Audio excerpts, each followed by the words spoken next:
Bonjour à tous, Alexandre Bellemare qui est très content de vous retrouver pour ce deuxième épisode de podcast animé par Canadialogue. Aujourd'hui, nous allons débuter une série informative sur les nouveautés offertes par le narrator de Windows 10 Creator. Cette série d'émissions comprendra 2 épisodes. Avant toute chose, je suis très heureux de vous présenter un nouveau collaborateur qui sera en charge de l'animation des prochains podcasts de Canadialogue et j'ai nommé Olivier Danjou. Olivier est une personne non-voyante qui est un passionné de technologie depuis son plus jeune âge. Olivier débute des études au Cégep en administration et en gestion de commerce. Donc, Olivier était très intéressé d'animer nos épisodes de podcast et donc de se faire connaître ainsi et de partager son savoir avec tous. À la fin de l'épisode, je vais bien entendu redonner les coordonnées de Canadialogue. Donc, si vous avez des questions, des commentaires ou si vous souhaitez proposer un sujet d'émission, ça nous fera plaisir de prendre vos commentaires et de retourner vos appels. Si vous avez des questions sur les épisodes, ne vous gênez surtout pas. Je serai là comme d'habitude pour offrir le support sur nos produits et répondre aux questions. Donc sans plus tarder, je vais laisser la parole à Olivier qui va débuter donc l'introduction avec vous sur l'utilisation du narrator de Windows 10. Bonjour tout le monde, bienvenue dans cette nouvelle série de podcasts. Olivier Danjou qui est avec vous aujourd'hui. Pour débuter cette nouvelle série, il me fait plaisir de vous introduire au narrateur de Windows 10. Donc, le narrateur est présent depuis quelques années dans Windows, mais depuis Windows 10, il s'améliore de plus en plus. Donc, j'utilise la version Creators Update de Windows 10, qui est la version la plus récente, sur une Surface Pro 4, qui est donc une tablette faite par Microsoft. Donc, les écrans tactiles sont supportés. Le narrateur fonctionne aussi bien sur des appareils à écran tactile qu'à écran non tactile. Donc, sans plus tarder, je vais vous montrer comment activer le narrateur. Donc, il suffit d'appuyer sur les touches Contrôle, Windows et Entrée si vous êtes sur la version Creators Update. Si vous êtes sur une version antérieure à la version Creators Update, soit Windows 8, Windows 8.1 ou toute version Windows 10 inférieure à la 17.03, il vous suffit simplement d'appuyer sur Windows et Entrée. Démarrage du narrateur. Donc, le narrateur est démarré. Je vais maintenant accéder à ses paramètres en faisant Alt-Tab. Exécution des programmes. Paramètres du narrateur. Appuyez 3 fois à l'aide de 4 doigts pour passer en revue les entrées tactiles prises en charge par le narrateur. Déplacez un seul doigt à l'écran pour entendre les noms des éléments que vous touchez. Appuyez sur les touches Windows et augmentez le volume pour quitter le narrateur. Si vous utilisez un clavier, appuyez sur les touches verrouillage majuscule et F1 pour consulter le jeu complet de commandes du narrateur. Voilà, donc on a plusieurs options. À noter que si vous fermez cette fenêtre, vous fermez le narrateur. Donc je vais vous le montrer rapidement. Je vais faire Alt F4. Sortie du narrateur. Et je vais le réactiver. Démarrage du narrateur. Donc je vais retourner dans les paramètres. Exécute paramètres du narrateur. Maintenant je vais faire Tab. Et vous allez voir, on a quelques catégories d'options. Je vais pas toutes les parcourir avec vous, mais je vais parcourir les principales. Bouton général, modifier la façon dont le narrateur démarre ainsi que d'autres paramètres standards. On y reviendra tout à l'heure. Bouton navigation, modifier la manière avec laquelle vous interagissez avec votre ordinateur via le narrateur. On y reviendra également tout à l'heure. Bouton voix, modifier la vitesse, la tonalité et le volume de la voix active ou choisissez une nouvelle voix. Je vous laisserai explorer cette section par vous-même. Bouton commande, créez vos commandes de raccourcis. Alors ça permet entre autres d'avoir la liste complète des commandes du narrateur et de modifier les raccourcis clavier. Ceci dit, j'ai pas essayé. Donc, si je le fais un jour, je ferai peut-être un podcast plus détaillé là-dessus. Mais pour le moment, je vais vous laisser explorer cette section-là par vous-même. Donc, on va retourner dans la catégorie générale. Bouton général, modifier la façon dont le activer le raccourci narrateur, contrôle et touche de logo Windows et entrée, ou bouton Windows et augmentation du volume sur les appareils tactiles, case à cocher, Alt et T. Oui, donc, à noter que sur certains modèles de tablettes, comme par exemple la Surface, la touche du logo Windows est tactile. En ne voyant pas, j'ai donc aucune idée d'où elle se situe. Donc, désactiver verrouiller la touche du narrateur pour ne pas devoir appuyer dessus à chaque commande, verrouillage majuscule, case à cocher, Alt et V. Ici, donc, ça vous permet d'éviter de tenir la touche verrouillage majuscule enfoncée à chaque commande. Parce que, comme d'autres lecteurs d'écran comme JAWS ou NVIDIA qui ont leur propre touche, par exemple Insert, le narrateur a lui aussi sa touche. En l'occurrence, il s'agit de la touche verrouillage majuscule. Donc, on appuie sur verrouillage majuscule et d'autres touches pour faire des actions. Donc, cette case-là permet d'avoir à éviter d'appuyer donc sur la touche verrouillage majuscule à chaque fois. Ceci dit, je vous conseillerais de laisser ce paramètre-là désactivé parce que j'ai déjà activé par erreur et je peux vous dire que j'ai eu beaucoup de problèmes. Activer entendre les caractères au fil de la saisie case à cocher, Alt et C. Très éloquent. Désactiver entendre les mots que vous entrez case à cocher, Alt et D. Désactiver faire lire les erreurs vocalisées par le narrateur case à cocher, Alt et F. Alors ça, par défaut, c'est activé.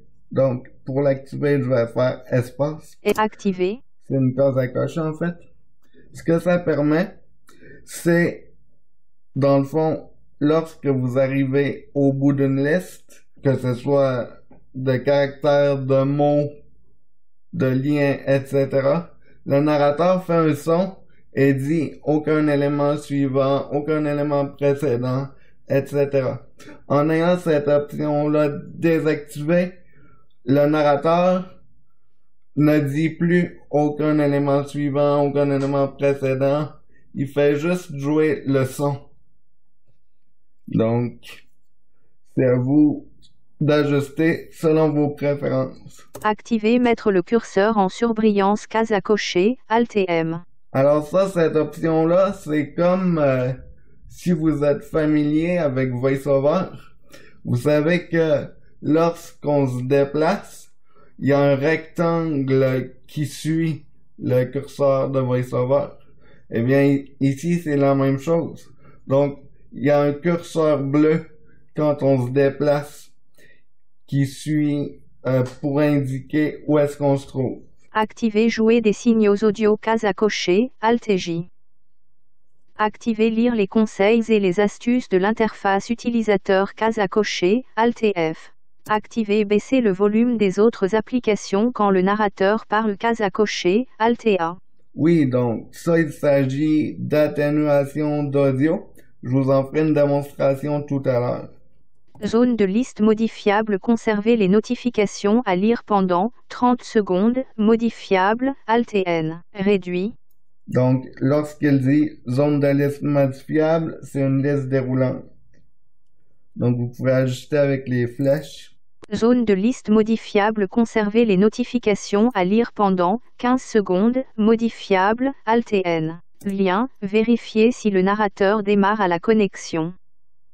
Ici, c'est pour spécifier si, oui ou non, le narrateur démarre à l'ouverture de votre session. Maintenant, je vais vous montrer comment vous déplacer d'éléments précédents en éléments suivants avec le narrateur et comment valider un élément.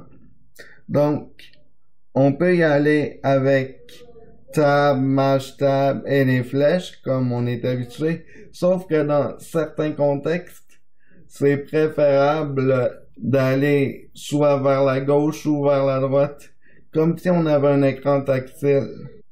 Donc, pour se déplacer, il suffit de faire verrouillage majuscule et flèche droite. Bouton général, modifier la façon dont le narrateur démarre ainsi que d'autres paramètres standards. Général, Alt et G. Modifier la façon dont le narrateur. Bouton navigation, modifier la manière avec laquelle vous interagissez avec votre ordinateur via le narrateur. Si je veux retourner vers la gauche, verrouillage majuscule et flèche gauche. Modifier la façon dont le narrateur démarre ainsi que d'autres. Général, Alt et G. Bouton général, modifier la façon dont le narrateur démarre ainsi que d'autres paramètres standards. Si je veux activer un élément, par exemple, bouton navigation, je vais faire verrouillage majuscule, flèche droite, jusqu'à bouton navigation, et pour l'activer, je vais faire verrouillage majuscule et entrée. Si vous êtes sur Windows 8.1 ou Windows 8, ou toute autre version inférieure à la version Anniversary Update, vous devez appuyer sur verrouillage majuscule et espace pour valider un élément et non sur verrouillage majuscule et entrée. Si vous êtes sur la version Anniversary ou Creators Update, vous devez appuyer sur verrouillage majuscule et entrée.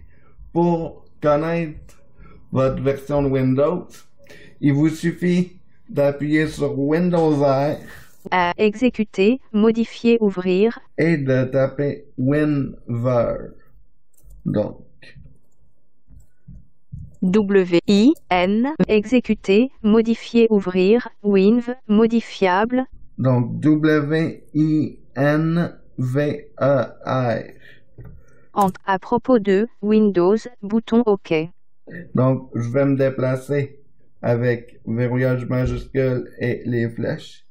Org-name, username, ce produit est le symbole version Microsoft Windows, version 1703, version du système d'exploitation 15063.447. Donc, on est sur la version 1703. Si vous êtes sur la version 1511, vous êtes sur une version antérieure, donc vous devez appuyer sur verrouillage majuscule et espace pour valider un élément. Si vous êtes sur la 1607, vous êtes sur la version Anniversary Update. Échappement. Donc j'ai fait échappe pour sortir de là. Bouton navigation, activer, lire et interagir avec l'écran à l'aide de la souris case à cocher, Alt et N. Donc je suis entré dans le menu navigation. Donc ici on a la possibilité d'interagir avec la souris. Donc si je vais à droite, avec verrouillage majuscule flèche droite. Désactiver, utiliser le clavier numérique pour déplacer la souris dans l'écran case à cocher, Alt et U. Cette fonctionnalité-là ne peut être disponible que lorsque le verrouillage numérique est activé. Puisque je n'ai pas de pavé numérique, je ne vais pas m'étendre là-dessus. Surtout que le site de Microsoft n'a pas trop l'air clair à ce sujet-là. Activer le curseur du narrateur suit le curseur de la souris. Case à cocher, Alt et O. Activer les touches sur le clavier tactile lorsque vous soulevez votre doigt. Case à cocher, Alt et D. Si vous êtes familier avec iOS et Android, vous savez que, par exemple, sur iOS, on a plusieurs modes de saisie. Lorsque vous entrez un caractère, par défaut, il faut double-cliquer pour que le caractère soit saisi. Eh bien, cette case à cocher permet de spécifier si oui ou non, lorsqu'on soulève notre doigt d'une lettre du clavier, si le caractère est entré ou non. Exactement comme sur iOS. Donc, dans ce cas-ci, mon narrateur est configuré selon le style qu'iOS appellerait dactylographé. Activer le curseur du narrateur suit le focus du clavier. Case à cocher, Alt et V. Activer permettre au point d'insertion de texte de suivre le curseur du narrateur. Case à cocher, Alt et I. Je vous recommanderais de laisser ces deux options activées. Sélectionnez le mode de déplacement du curseur du narrateur, Alt et C. Donc, je me déplace toujours avec verrouillage majuscule et flèche droite. Si je vais à gauche, Activer permettre au point d'insertion de texte de suivre le curseur du narrateur. Case à cocher. admettons que je voudrais lire mot par mot ou caractère par caractère ce que le narrateur m'a dit. Un peu comme VoiceOver le fait avec le rotor. Eh bien, il suffit d'appuyer sur verrouillage majuscule et flèche bas. Et là, on a plusieurs options. Mots, Caractère, point de repère, champ de formulaire, éléments. On revient à éléments. Si on est dans une page web, on peut avoir d'autres options comme titre, champ de formulaire, tableau. Maintenant, je vais me remettre en mots, donc verrouillage majuscule, flèche bas, jusqu'à mots. En l'occurrence, c'est le premier. Et maintenant, si je fais verrouillage majuscule et flèche droite. Point, D, insertion, 2, texte, 2, suivre, le, curseur, du, narrateur, aucun texte suivant. C'est ce que je vous disais. Lorsque la case activer, faire lire les erreurs vocalisées par le narrateur, eh bien, si c'était désactivé, on aurait juste le son, qui est en l'occurrence, le narrateur ne dirait pas aucun texte suivant. Maintenant, si je veux y aller par caractère, je vais me remettre sur un mot. Curseur, le, suivre, 2. Donc, je vais faire verrouillage majuscule, flèche bas. Caractère. Jusqu'à caractère, voilà. Donc, je vais faire verrouillage majuscule, flèche droite. Espace, S, U, I, V, R, E, espace. À noter que si je fais verrouillage majuscule et flèche gauche, le curseur est sur le caractère juste avant le caractère qui a été énoncé. En l'occurrence ici, il serait sur le R. Je vais donc remettre le, entre guillemets, rotor sur élément, même si il ne s'agit pas d'un rotor comme le rotor VoiceOver, en utilisant verrouillage majuscule et flèche bas. Point de repère, champ d'éléments. Donc maintenant, si je fais verrouillage majuscule, flèche droite ou flèche gauche, je vais naviguer par élément. Merci beaucoup, Olivier, pour cette première partie de podcast. Avant de laisser Olivier poursuivre le podcast, je vais prendre la main quelques petites minutes pour vous parler d'une nouvelle fonctionnalité du narrateur disponible depuis Windows 10 Creator et j'ai nommé le support du braille. Avant toute chose, je tiens à vous spécifier que cette fonction est toujours considérée comme étant en bêta par Microsoft. Donc, certains comportements inattendus pourraient se faire observer sur vos machines si vous tentez d'utiliser le braille. De mon côté, j'ai été en mesure d'effectuer quelques tests.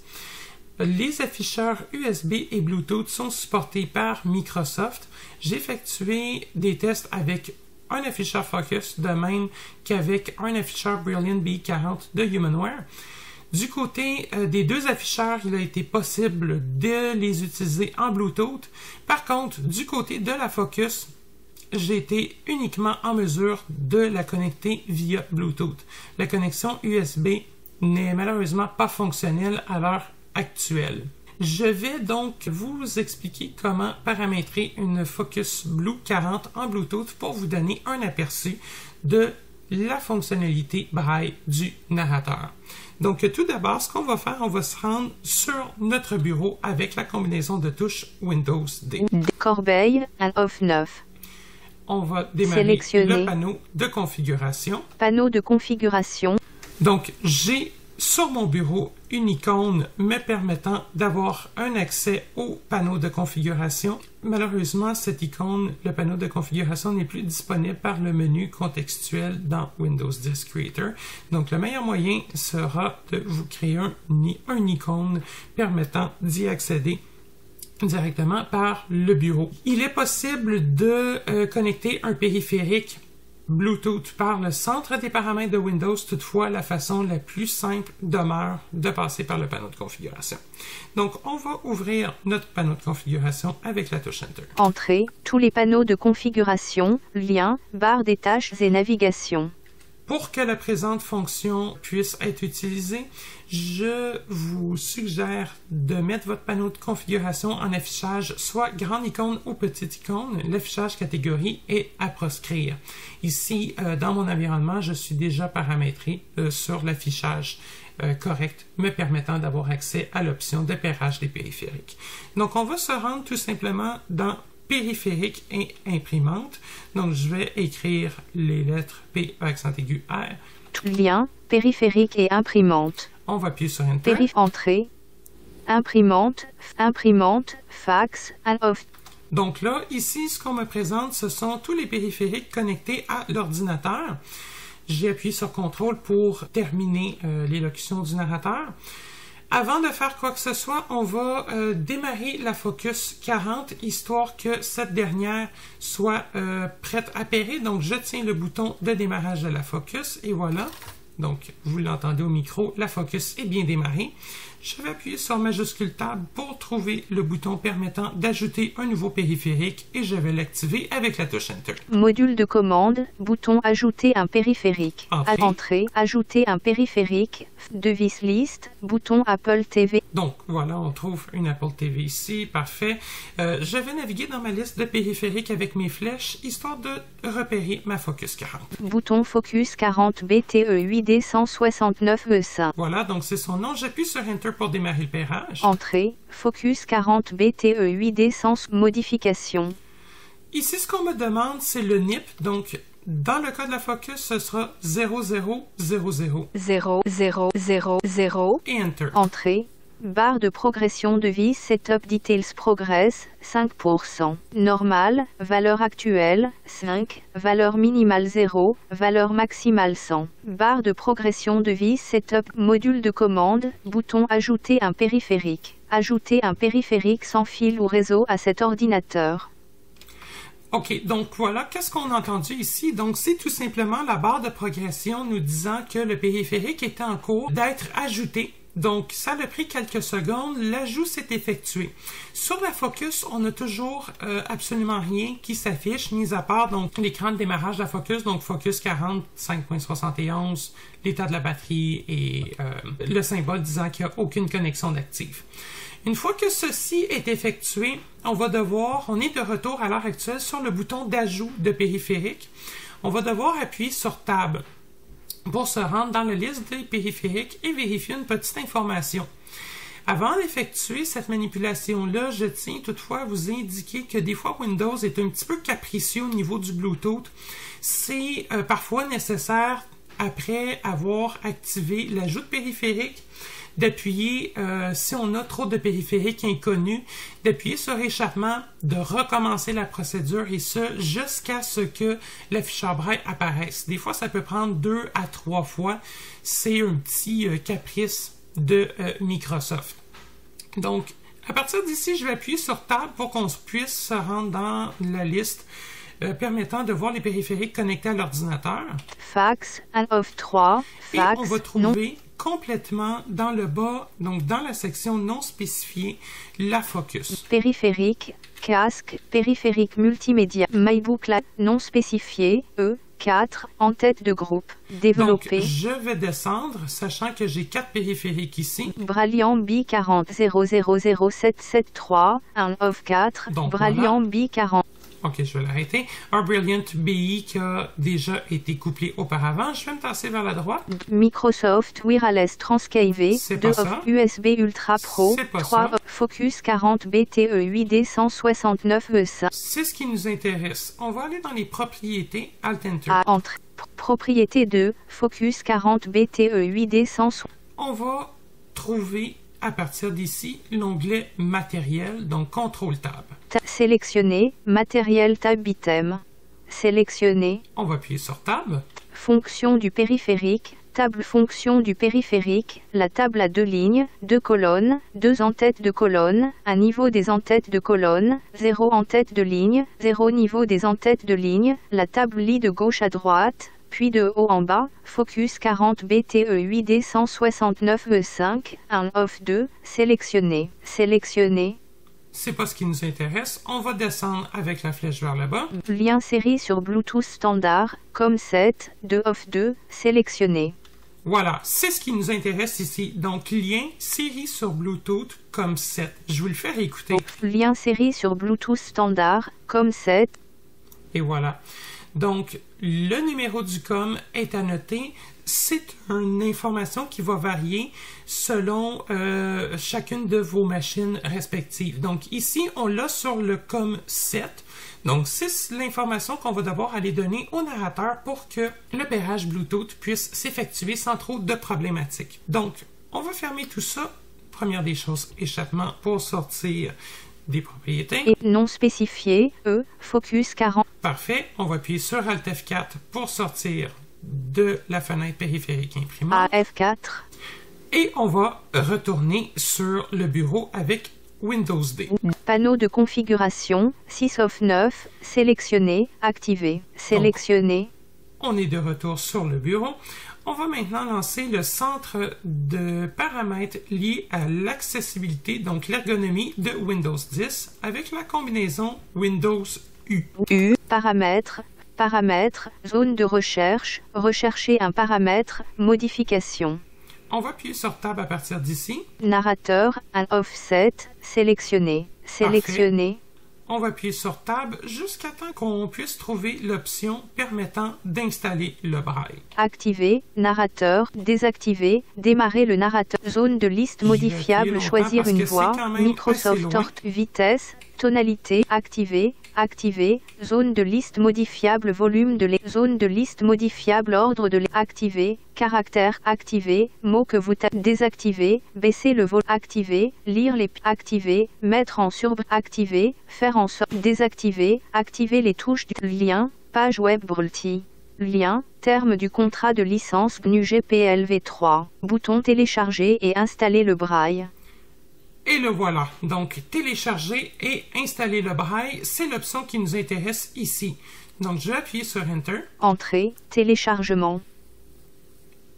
Parfait. On va attendre quelques instants. Lien. Des contrôles de compte d'utilisateur, non bouton, Alt, N, Alt et N. Voilà, donc on a une fenêtre de contrôle de compte d'utilisateur qu'on va devoir valider en choisissant l'option Oui. Donc on va se déplacer avec Tab jusqu'à atteindre Oui. Afficher plus de détails. Oui bouton, Alt, Y, Et on va Alt et appuyer Y. ici sur Enter. C'est utilitaire. Package de le package de pilote correspond à des appareils déjà équipés des pilotes les plus récents. Nombre total de packages de pilote. Un package de pilote ajouté. 0. Parfait, donc le pilote est maintenant installé. On va continuer d'appuyer sur Tab. Bouton ajouter un afficheur braille. Et c'est l'option qui nous intéresse ici. Donc je vais ajouter un afficheur braille. Enter. Ajouter un afficheur braille. Zone de liste modifiable. Sélectionner le fabricant de l'afficheur braille. Réduit. Donc une liste déroulante ici. On va descendre jusqu'à atteindre Freedom Scientifique. Elbert, Alva, B2, Baom, Braille, Braille, Braille Note, Sèbre, Combi, Ecobra, Eurobra, Freedom Scientifique, 12 of 27, Parfait. sélectionner. On va appuyer sur Tab. Ajouter un afficheur braille, zone de liste modifiable, sélectionner le type de connexion, réduit. Et ici, on va devoir donc sélectionner soit entre USB et un port série. Donc, on va descendre. Série, off 2, sélectionné. Voilà. Pour le USB, c'est l'option juste en dessous. USB 2 off 2, donc, sélectionné. Dans notre cas, on va remonter sur série, sachant qu'on souhaite coupler le tout avec un port série. Série, off 2, sélectionné. Parfait. On va appuyer sur Tab. Lien, gestionnaire de périphérique. Paramètres, lien, ajouter un afficheur braille, zone de liste modifiable, sélectionner le port de sortie, réduit. Tout à l'heure, on a trouvé le numéro de port COM7. C'est à ce stade-ci qu'on va devoir l'indiquer au narrateur. Donc, on va descendre. COM1, COM2, COM3, COM5, COM6, COM7, 7 of 9, sélectionné. On va appuyer sur Tab. Ajouter un afficheur braille, bouton ajouter. Ajouter activé. On appuie sur la touche entrée ici. En paramètres, bouton ajouter un afficheur braille. Excellent. À ce stade-ci, on va appuyer sur majuscule Tab, histoire de revenir sur nos pas pour vérifier si une certaine option très importante est activée. Activer, activer le braille, bouton bascule. Parfait. Donc, c'est très bien activé. Là, toutefois, on n'a pas encore de braille, donc je vais me permettre de la désactiver et de la réactiver. Et désactiver, activer le braille, avec, bouton donc, bascule. La barre d'espacement. Et activer, activer le braille, bouton bascule. Et voilà. Donc là, ce que je vois, c'est Braille TTY, le numéro de la version, ça passait trop rapidement, et No Screen. Pour le premier lancement du braille, ce sera important au niveau du No Screen de désactiver et de réactiver le narrator. Donc, je vais désactiver. Sortie du narrateur. Et je vais réactiver avec CTRL Windows Entrée ici. Démarre paramètres, activer, activer le braille, bouton bascule. 5.4, No Screen. Et là, je vais appuyer sur Tab. Bouton ajouter voilà. Un afficheur braille. On a donc maintenant du braille. Je pense que vous pouvez même l'entendre dans le micro. On va appuyer maintenant sur Tab. Je veux vous montrer les autres options qui sont disponibles. Freedom scientifique, COM7, afficheur braille actuel, off 1, non sélectionné. Non donc, sélectionné, réduit. Actuel.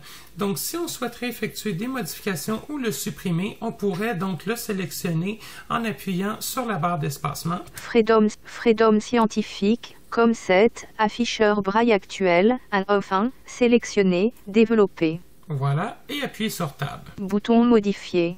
Bouton supprimer. Donc, on a les deux options qui s'offrent à nous. Modifier, ici, permet de modifier, par exemple, le numéro du port COM si on doit refaire le pairage Bluetooth. Je continue. Zone de liste modifiable, choisir une langue, français, code braille français unifié, modifiable, réduit. Excellent. Donc, si on souhaite changer la table braille utilisée, on a la possibilité de choisir la langue appropriée avec les touches flèche haut et flèche bas.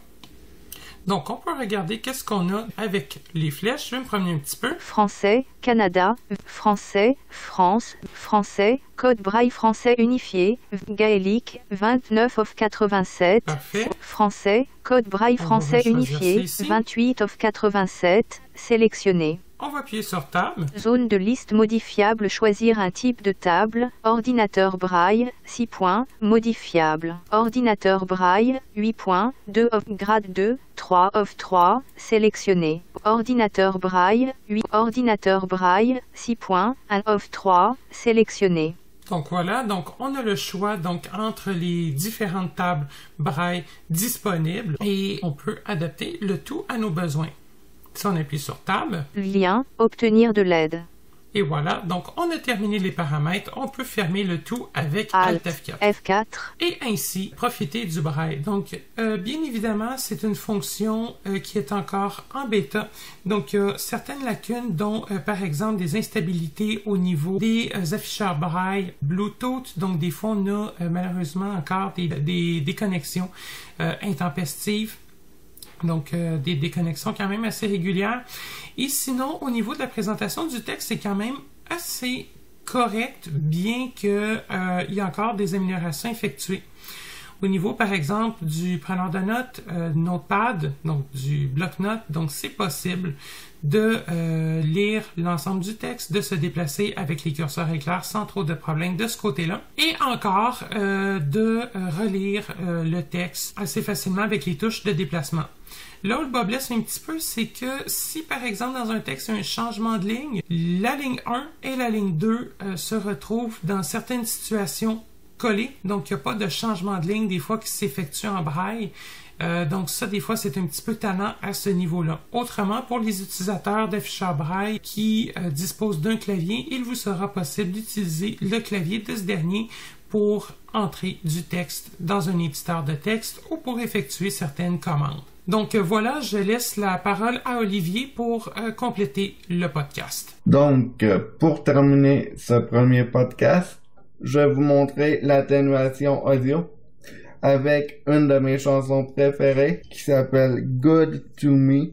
Donc, je vais appuyer sur espace pour démarrer la lecture dans VLC.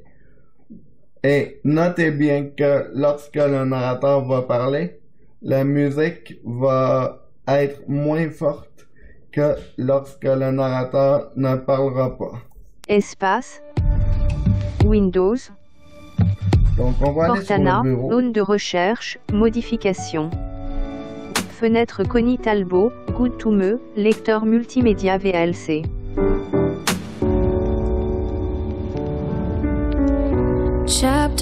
Dropbox, raccourci, 11 of 36, sélectionné.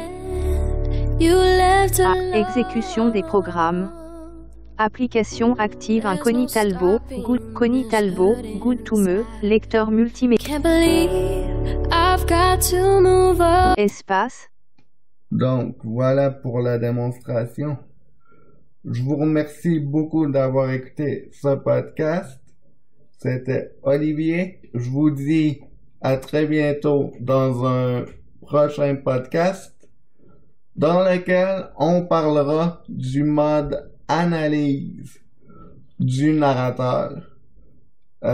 Fonctionnalité qui a été introduite avec la mise à jour anniversaire de Windows 10, donc version 16.07. Alors, d'ici là, portez-vous bien. Je vous souhaite une excellente fin de journée ou fin de soirée, peu importe où vous soyez. Merci beaucoup d'avoir écouté cet épisode jusqu'à la fin.